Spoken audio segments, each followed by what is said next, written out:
चलिए इस बीच भरतपुर से एक बड़ी खबर आ रही है, आपको बताएं, जहां लोहागढ़ किले के चारों ओर बनी सुजान गंगा नहर ओवरफ्लो हो गई है। सुजान गंगा नहर का पानी सड़क पर आने से जलभराव हो गया है। नहर किनारे बने मंदिरों चौपाटी में घुसा नहर का पानी और लगातार बारिश हुई तो सुजान गंगा का पानी आएगा शहर में। नहर किनारे बसी हुई कॉलोनियां जलमग्न हो सकती है। सुजान गंगा नहर से पानी निकासी वाला चांदपोल नाला जो है वो बंद है और सीएफसीडी के काम के चलते ये बंद है। सुजान गंगा की मोटवाल भी कई जगह से कमजोर हालत में है। मनसा देवी घाट के पास मोटवाल डूबी, पानी आया सड़क पर। और आपको बताएं कि आज सुजान गंगा से पानी निकासी नहीं हुई तो पुराने भरतपुर शहर में बनेंगे बाढ़ जैसे हालात। आदर्श कॉलोनी, पाईबाग, इसके आगे चांदपोल कॉलोनी, खिरनी घाट इलाके में हो सकते हैं जलमग्न और नगर निगम प्रशासन बना हुआ है अनजान। तो आप देखिए जी राजस्थान पर आप ये तस्वीरें सबसे पहले देख पा रहे हैं। पानी जो है वो अब सड़कों पर आता जा रहा है और ऐसे में भारी बारिश के बाद स्थिति यहाँ की इस तरीके की कुछ देखने को मिल रही है। तो आपको बता दें कि नहर का पानी, लगातार बारिश हुई तो यहाँ पर सुजान गंगा का पानी शहर में आ सकता है और नहर के किनारे जो बसी हुई कॉलोनियां हैं, बस्तियां हैं, वो जलमग्न हो सकती है। हमारे साथ देवेंद्र जुड़ गए, ज्यादा जानकारी के लिए सीधा रुख करेंगे। देवेंद्र, जानकारी मिल रही है कि जो सुजान गंगा नहर वो ओवरफ्लो हो चुकी है और अगर इसका पानी बाहर आता है तो बाहर बहुत मुश्किल हो जाएगी। शहरों में हर जगह कॉलोनियां जो इसके किनारे बसी है वो जलमग्न हो जाएगी। क्या कुछ इस समस्या का समाधान? देखिए, समस्या का समाधान तो यह है कि जो नहर की जो निकासी का जो चैनल है उस चैनल को खोला जाए।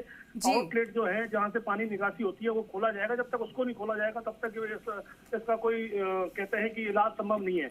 लेकिन जिस तरह के हालात अब बने हुए हैं उससे जो नहर का पानी है, जो मोटवेल है मनसा देवी मंदिर के पास, वो मोटवेल पूरी तरह डूब गई है और पानी सड़क पर आ गया है सुजान गंगा नहर का। और कई कॉलोनियां ऐसी हैं जिनमें बाढ़ के हालात पैदा हो सकते हैं। आदर्श नगर कॉलोनी की बात करें, पाईबाग की बात करें, बासन गेट की बात करें, चांदपोल कॉलोनी की बात करें, खिरनी घाट का इलाका। और सबसे बड़ी बात है कि सीएफसीडी के काम के चलते जो चांदपोल गेट का जो नाला है, जो आउटलेट है, जो आगे जाके जो पानी आगे जाता था चिकसाने की तरफ, उस पानी के लिए वो चांदपोल गेट का जो नाला है वो दो जगह से अवरुद्ध है और उसको जब तक खोला नहीं जाएगा जब तक इस तरह के हालात से निपटना बड़ी मुश्किल होगा।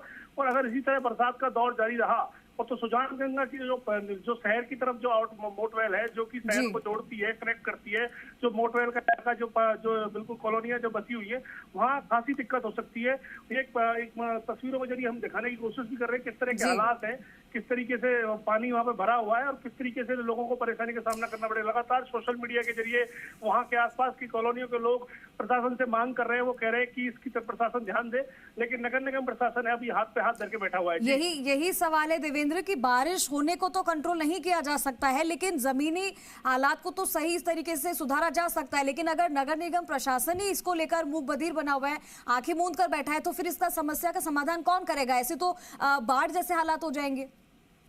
देखिए, सबसे बड़ी बात यह कि नगर निगम में फिलहाल कमिश्नर नहीं है। कमिश्नर जो ट्रांसफर सूची आई उसमें कमिश्नर का तबादला कर दिया गया, यहाँ कोई कमिश्नर नहीं लगाया गया। अंडरटेनिंग आईएएस राहुल श्रीवास्तव को चार्ज दिया गया है, वो अनुभव उनके पास नहीं है, अभी प्रशिक्षु के तौर पर है। प्रशिक्षु के तौर पर उनको उतनी चीजों की जानकारी नहीं है। और नगर निगम में जो इंजीनियर लगे हुए हैं, जो लगातार कई सालों से यहाँ पर बैठे हुए हैं, कहें कि 10 साल से 15 साल से जो सीटों पर जमे हुए, उनको इस बात से कोई मतलब नहीं है कि शहर डूबता है, कॉलोनियों में जलभराव होता है या कई सड़क टूटती है। उनको किसी चीज से कोई लेना देना नहीं है, वो सिर्फ कमीशन खोरी में फंसे रहते हैं। यही वजह है कि भरतपुर नगर निगम कभी बहुत रिच होती थी, पिछले 5 साल में वो कंगाली के कगार पर आ बैठी है, कभी भी कंगाल होने की स्थिति में है।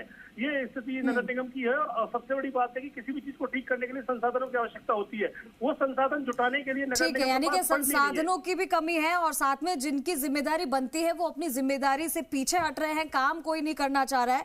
बहुत शुक्रिया देवेंद्र आपका इस तमाम जानकारी।